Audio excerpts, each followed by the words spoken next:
कैसे हो भाई? प्यारे प्यारे बालकों, स्वागत है आप सबका आपकी अपनी क्लास में। देखो, अरे मैंने जो तुम्हें कल बोला था ना कि आज से कोऑर्डिनेट शुरू करेंगे, वो थोड़ी सी गड़बड़ पै गई क्योंकि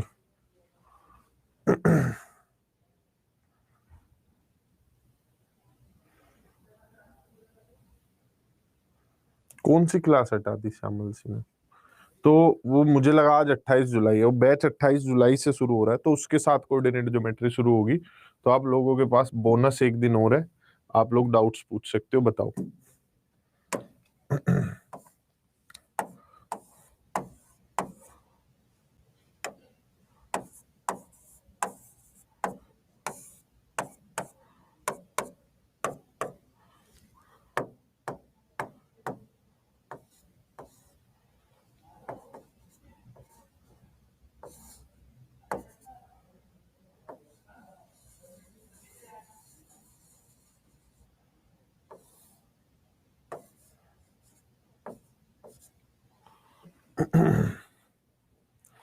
बताओ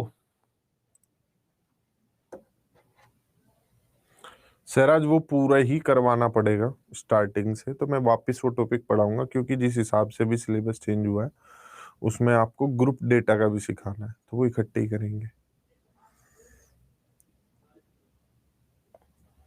राधे राधे। तुम संबित हम आधे आधे।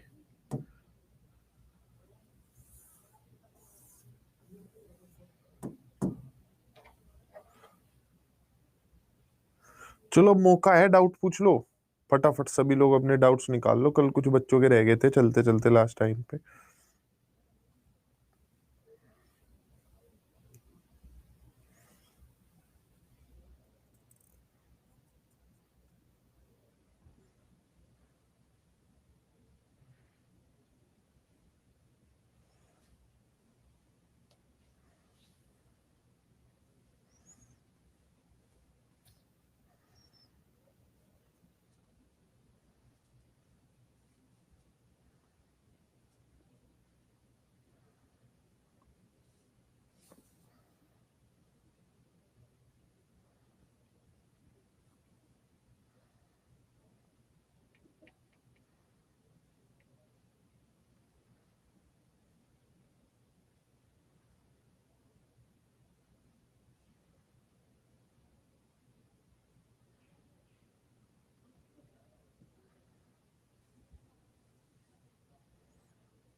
डाउट नहीं है तो मैं पॉलीगन पढ़ा देता हूँ आप लोगों को। ये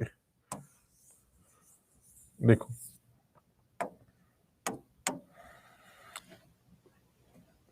पॉलीगन यानी कि बहुभुज।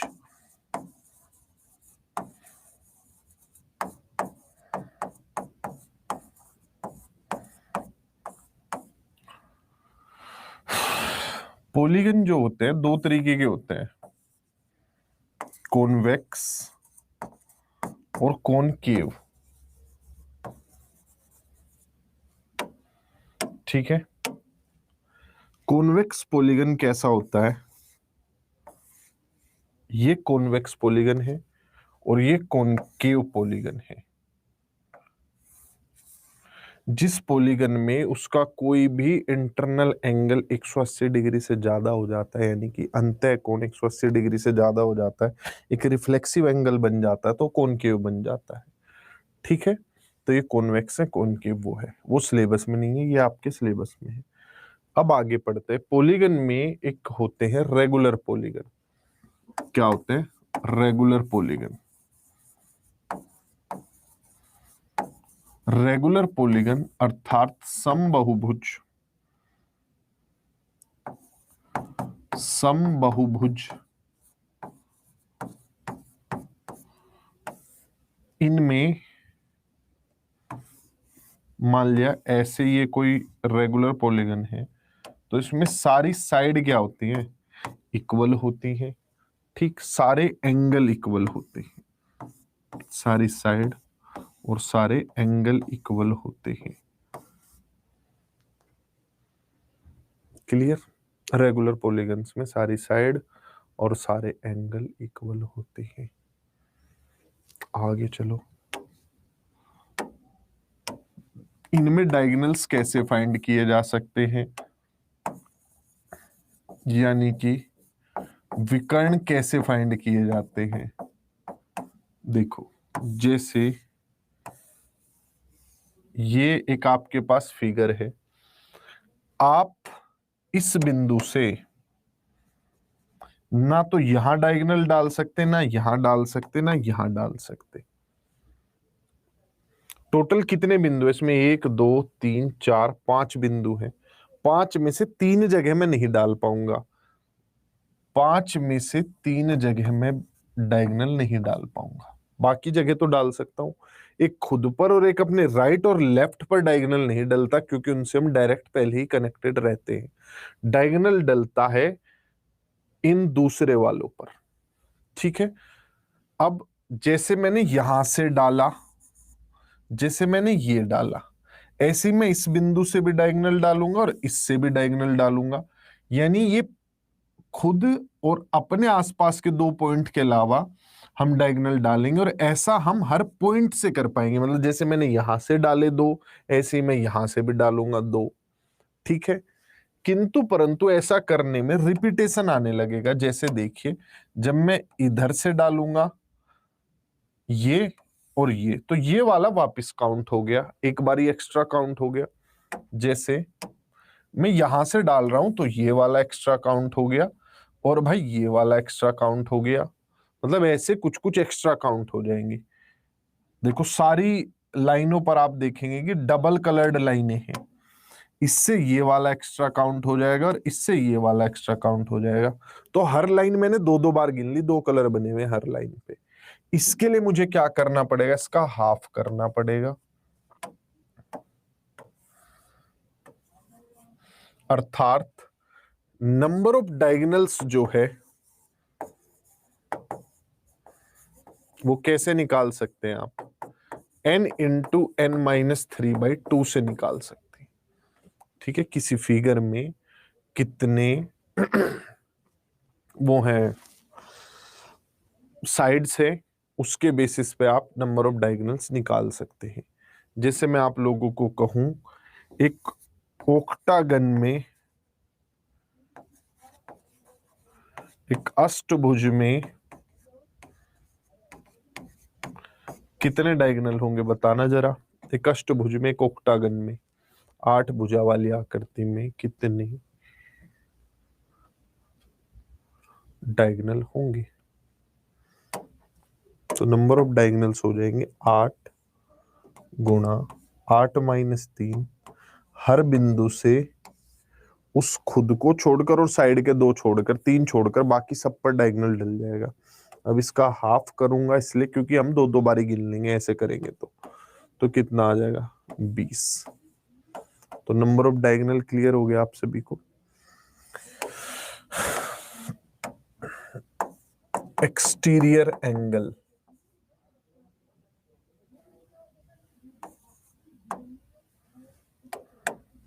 एक्सटीरियर एंगल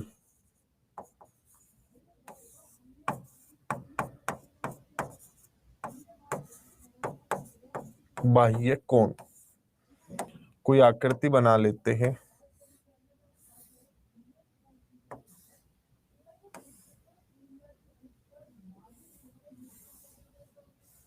जैसे ये एक आकृति है, इसके बाहर के अगर सभी कोणों का योग आप देखें, जैसे भाई ये ये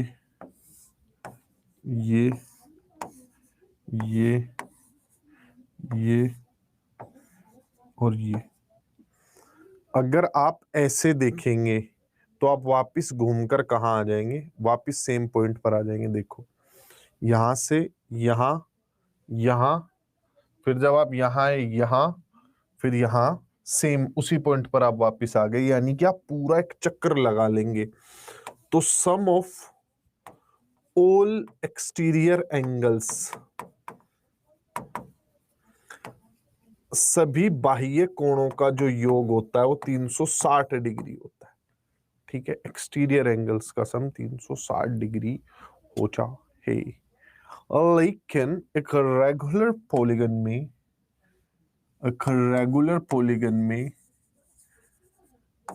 इंटरनल और एक्सटर्नल एंगल्स सारे के सारे बराबर होते हैं। रेगुलर पॉलीगन में all exterior angles are same.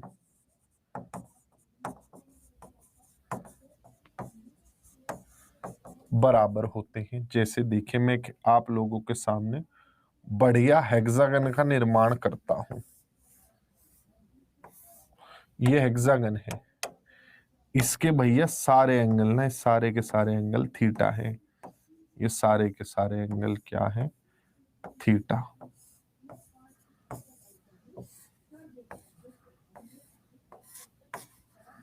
ये सारे के सारे एंगल क्या है? थीटा है।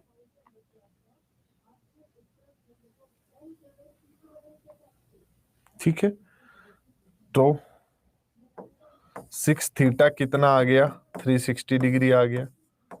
तो थीटा कितना आ गया? 60 डिग्री आ गया। अब आप मुझे जो है एक ऑक्टागन के एक्सटीरियर एंगल बताओ कितने होंगे। एक अष्टभुज के बाह्य कोण कितने होंगे बताओ। एक अष्टभुज के बाह्य कोणों का योग कितना होगा?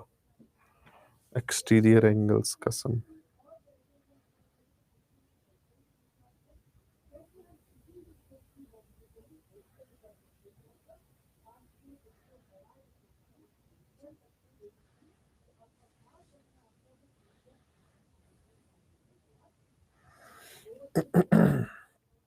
देखो,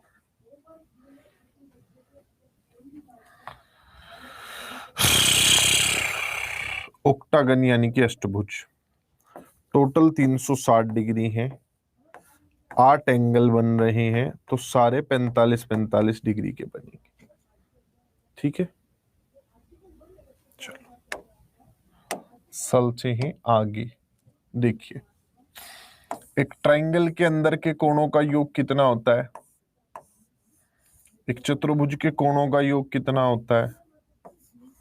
पेंटागन के कोणों का योग कितना होता है? और एक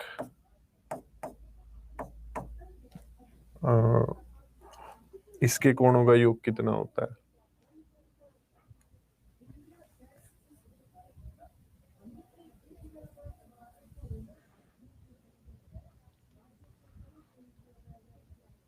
देखिए, इसका होता है 180 डिग्री, 360 डिग्री, 540 डिग्री, 720 डिग्री। ये चल रहा है 180 का पहाड़ा, और वो भी कितनी बार? जितनी आप में भुजा है उससे 2 कम बार चल रहा है। ठीक है, सम ऑफ इंटीरियर एंगल्स, अंतः कोणों का योग, अंतः कोणों का जो योग होता है 180 डिग्री गुणा n-2 होता है। यानी जितनी आप में भुजा है उससे 2 घटा के गुणा करना है। जैसे इसमें 3 भुजा है तो 2 घटाया 1 बचा 180, कम 100। इसमें 4 भुजा है, 4 में से 2 घटाया 2, तो 180 गुणा 2 360। 5 भुजा है तो गुणा होगी 180 में 3 की। 6 भुजा है तो गुणा होगी 4 की। ठीक है, 180 एकम, 180 दूनी, 180 तिया, 180 चौके।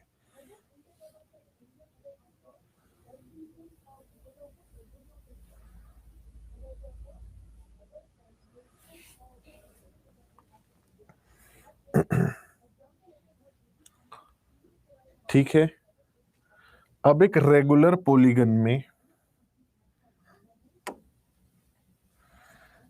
एक रेगुलर पॉलीगन में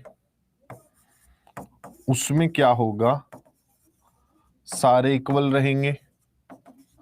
सिर्फ रेगुलर पॉलीगन में, क्योंकि सारे एंगल इक्वल है, तो इंटरनल एंगल आई जो है वो 180 डिग्री गुणा n-2 बाई n से निकाला जा सकता है।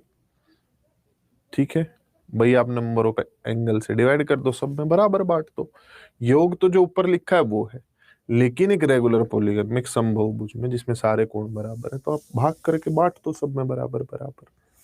उदाहरण के तौर पर अगर ये रेगुलर होता एक हेक्सागन, तो इसमें कितना आता, इसके इंटरनल एंगल कितने आते, इसके कितने आते, इसके कितने आते, अगर ये रेगुलर पॉलीगन्स रहे होते तो, समबाहुभुज रहे होते तो। रेगुलर पॉलीगन अर्थात ये इक्विलेटरल ट्रायंगल रहा होता, समबाहु त्रिभुज, इसकी सारी भुजाएं सारे कोण बराबर रहे होते तो 60 डिग्री आ गया होता। इसमें ये स्क्वायर रहा होता, वर्ग, सारी भुजाएं बराबर, सारे कोण बराबर, तो 90 डिग्री। ठीक है, ये कितना, ये पेंटागन रहा होता, रेगुलर पेंटागन, सम पंचभुज यानी सारे कोण बराबर, तो कितना आ जाता,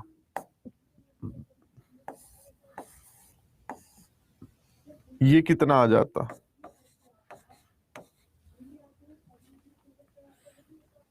ठीक है, क्लियर। इस योग को भुजा से भाग करके हम प्रत्येक कोण निकाल लेते। आगे की जानकारी,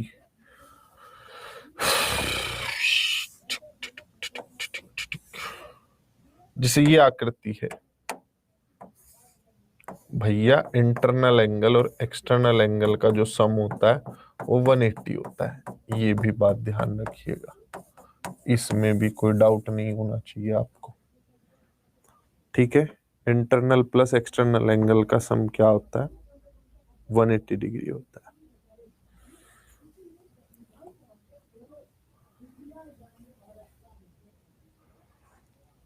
अब आप लोगों को मैं जानना चाहता हूं, आप मुझे बताइए, A B C D E F,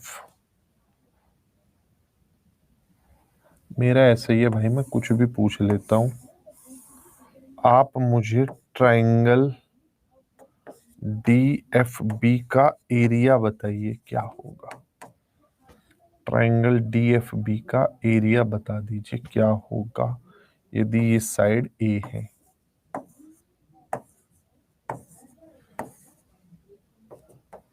करिए क्वेश्चन।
अरे बताओ,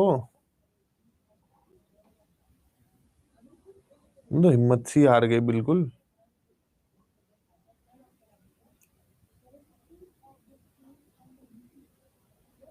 क्या होगा एरिया।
बहुत मिनट हो गए।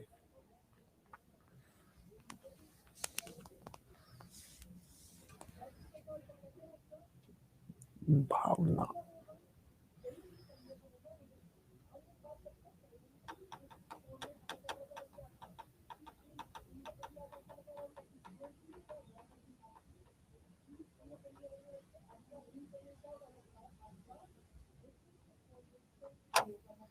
हॉरिबल आंसर है। देखो, बहुत सिंपल आंसर आएगा, समझिए। एक हेक्सागन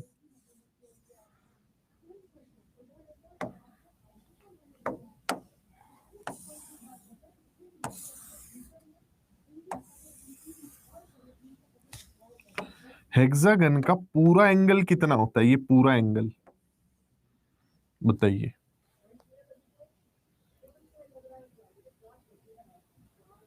120 डिग्री। ये कितना हो जाएगा? सिर्फ 60 डिग्री। ये भी 60 डिग्री। ये कितना है? 60 डिग्री। ये भी कितना हो जाएगा? 60 डिग्री। अब जब ये साइड ए है और ये दोनों एंगल बराबर हैं, तो ये दोनों साइड भी बराबर होगी। ये भी ए, ये भी ए, ये भी ए, ए, ए, ए, ए, ये सब बराबर हो गया। ठीक है। तो एक ये जो होता है, क्या कहते हैं, हेक्सागन 6 इक्विलेटरल ट्राइंगलों से मिलकर बना होता है।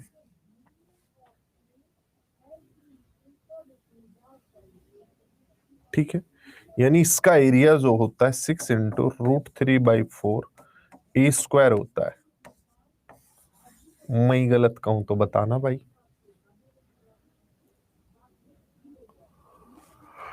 अब अगर मैं ऐसे देखे तो एक हिस्सा इधर, एक हिस्सा इधर, एक हिस्सा इधर, एक हिस्सा इधर, एक हिस्सा इधर, एक हिस्सा इधर। यानी अगर आपको इस ट्राइंगल का एरिया चाहिए तो आपको कितना चाहिए? पूरी फिगर का हाफ चाहिए। भाई पूरी फिगर 6 × √3/4 ए स्क्वायर होती है, हाफ कर रहे हैं तो आपको 3 इक्विलेटरल ट्राइंगल के बराबर का एरिया चाहिए।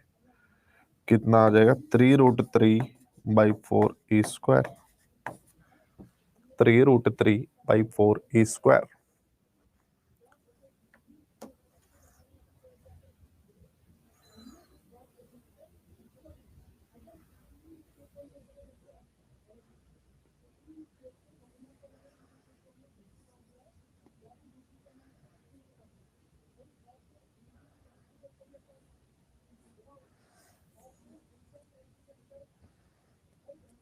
ठीक है। अगला सवाल ही मेरा हेक्सागन से रिलेटेड है। ऐसे सवाल आपको ना मेंसुरेशन 2D की पीडीएफ्स में बहुत सारे मिल जाएंगे, या आप किसी बुक से प्रैक्टिस करोगे तो। 2 तरीके के डायगोनल होते हैं एक इसमें हेक्सागन में, तो मुझे आप उनका रेशियो बता दो। आप मुझे एडी और ए का रेशियो बता दो क्या होगा। इफ एवरेज साइड इज एक किधर चली तू, बताओ भाई एडी और ए का रेशियो।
तुम्हें लगता है एडी और एई दोनों डायगोनल्स की लेंथ इक्वल होगी?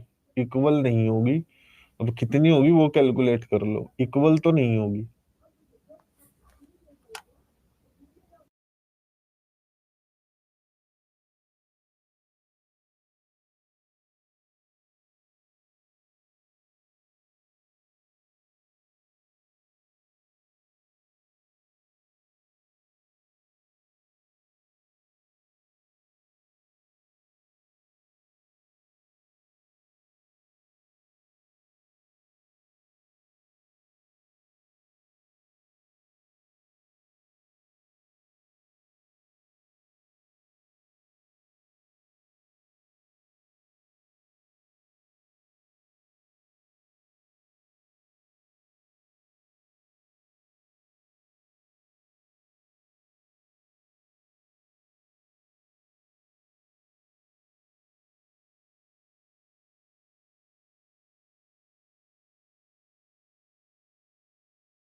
देखो,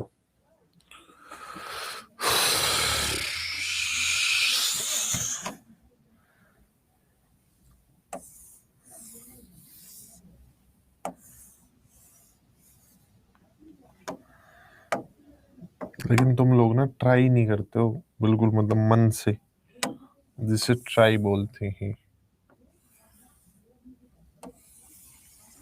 आप सोचिए, अगर मैं कह रहा हूं कि ये सारी साइड्स इक्वल हैं, ये सारी साइड इक्वल हैं, तो ए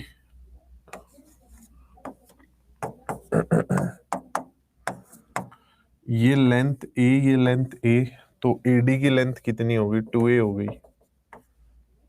हो गई 2a।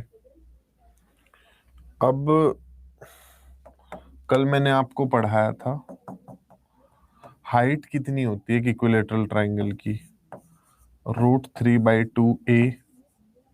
ठीक है, ये वाली हाइट कितनी होगी? √3/2a। दोनों को ऐड करूंगा तो कितना आ जाएगा? a√3 आ जाएगा। So answer would be 2/√3।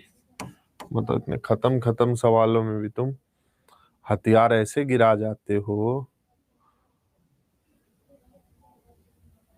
जैसे ना तुमने कभी हथियार देखे हैं ना सवाल देखे हैं।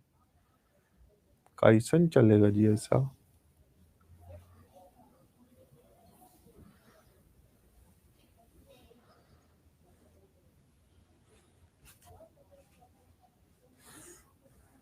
किसी को डाउट?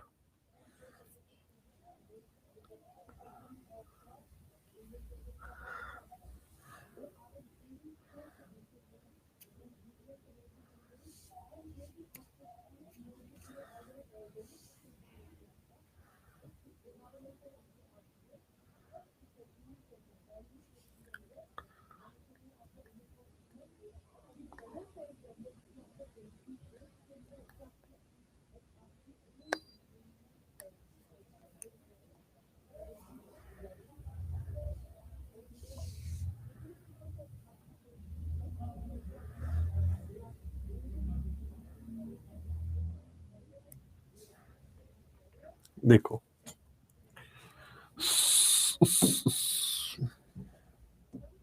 अगला सवाल बताते भी नहीं कि समझ आ गया नहीं आया, गुरुजी कोई दिक्कत है? आज मैं तुम्हारे इन सेंटर पे हमला कर देता हूँ।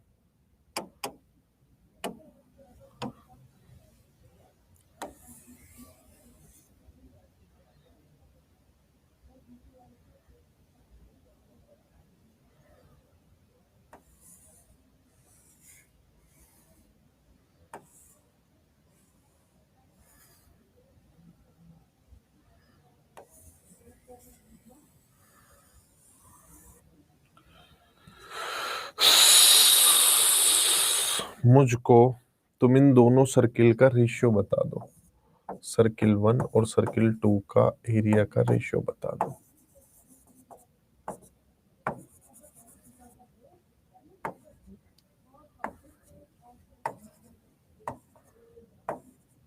बता दो एरिया सर्किल 1, एरिया सर्किल 2, दोनों का रेशियो बता दो। अब आएगा मजा।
आ जाओ भाइयों, सबने बड़ी मेहनत की। काम सिर्फ इतना था, हमें रेडियस चाहिए, रेडियस का स्क्वायर कर देना है और कुछ नहीं करना। देखो,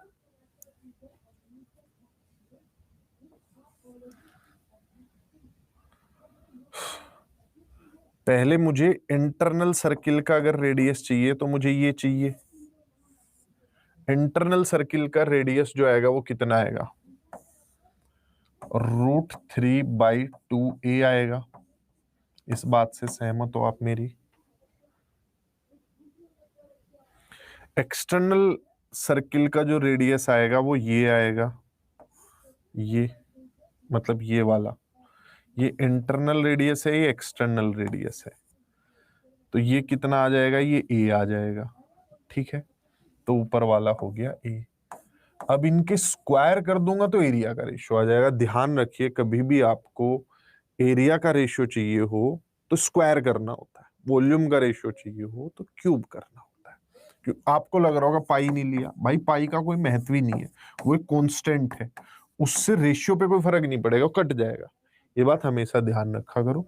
अब ए स्क्वायर पूरा कट गया, 4 ऊपर चला जाएगा, 3 नीचे आ जाएगा। ठीक है, तो 4/3 आप लोगों का सही था।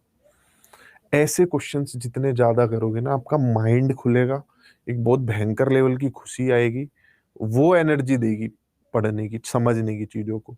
तो जो मैंने पीडीएफ शेयर की है वो मेरे पास अवेलेबल इंग्लिश में ही है, उस लेवल की कोई किताब हिंदी में है नहीं। इतनी मुश्किल भी नहीं होनी चाहिए यार मैथ के स्टूडेंट को, तो हिंदी इंग्लिश की तो क्या ही है, नॉर्मल सी तो भाषा लिखी होती है। बस वो एक थोड़ा सा हम अपने माइंड में कंस्ट्रेंट बना लेते हैं कि हमें तो नहीं इंग्लिश पढ़नी, तो उतना नहीं है। क्या है इंग्लिश की, दो ही तो, यही तो लिखा, सर्किल स्क्वायर रेक्टेंगल।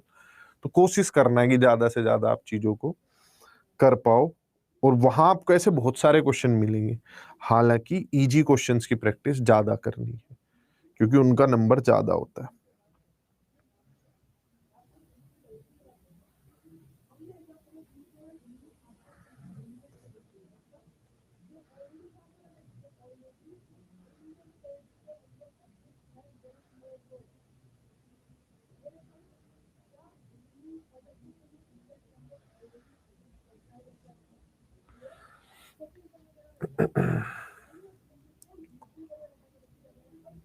क्लियर है? चलो, अब अगर मैं आप लोगों के सामने एक सवाल और थ्रो कर दूं।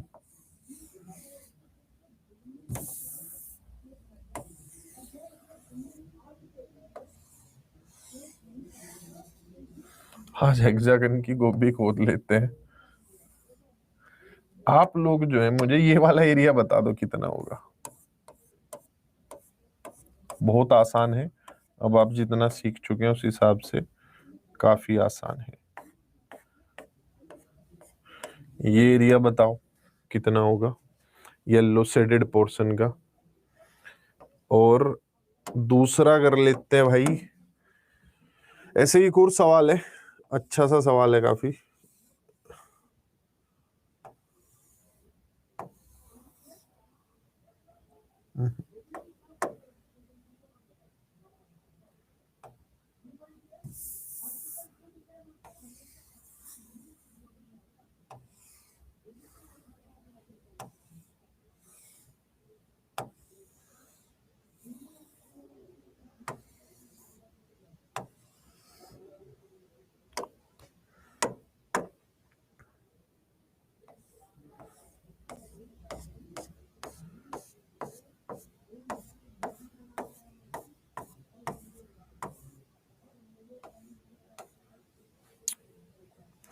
ये दोनों एरिया बताओ क्या होंगे। ये अंदर वाला एक स्क्वायर है, ये सारे एंगल 90 डिग्री हैं, साइड्स ए हैं, ए।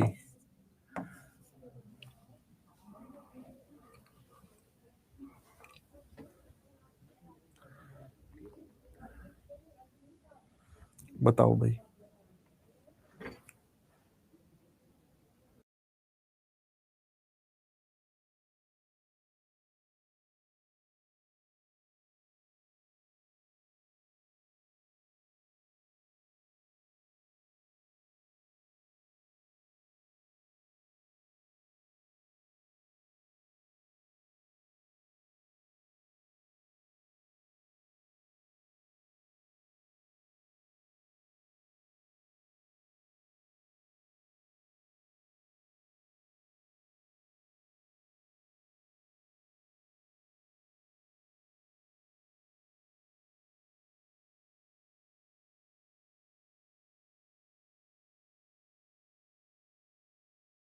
देखो लालचंद जी ने तो आंसर भी फेंकने शुरू कर दिए उधर से। अगर मैं इस पूरे सर्किल के एरिया की बात करूं तो इसकी जो ये साइड है वो ए है, यानी कि पाई ए स्क्वायर माइनस, इसमें से मुझे ये माइनस कर देना है जो कि कितना है 6√3/4 ए स्क्वायर, ये है।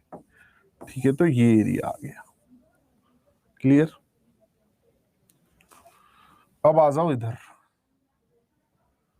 आप लोगों को जो है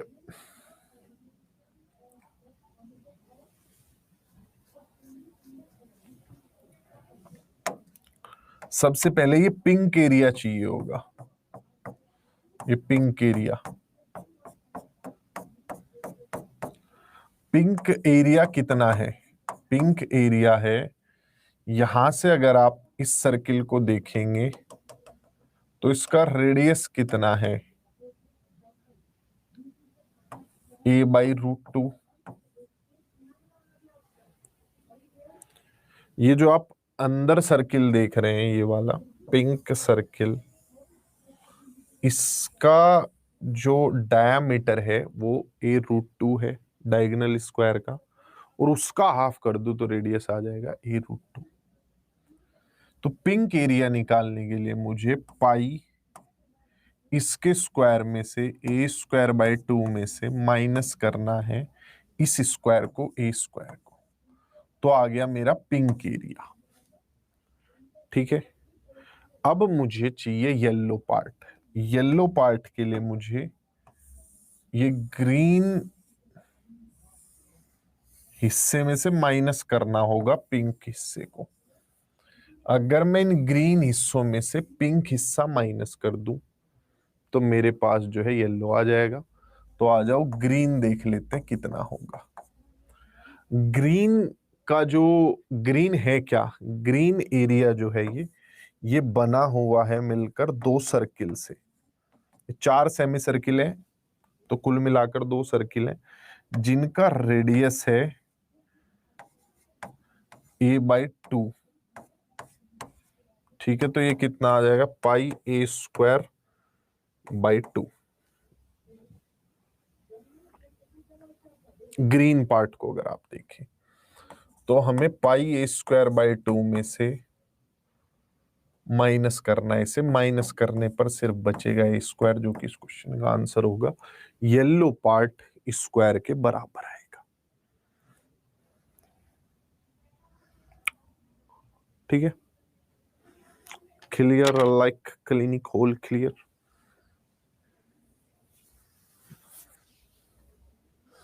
करते रहिए ऐसे सवाल जितने ज्यादा हो सके, इधर उधर से प्रैक्टिस, और कल से शुरू कर देंगे कोऑर्डिनेट ज्योमेट्री।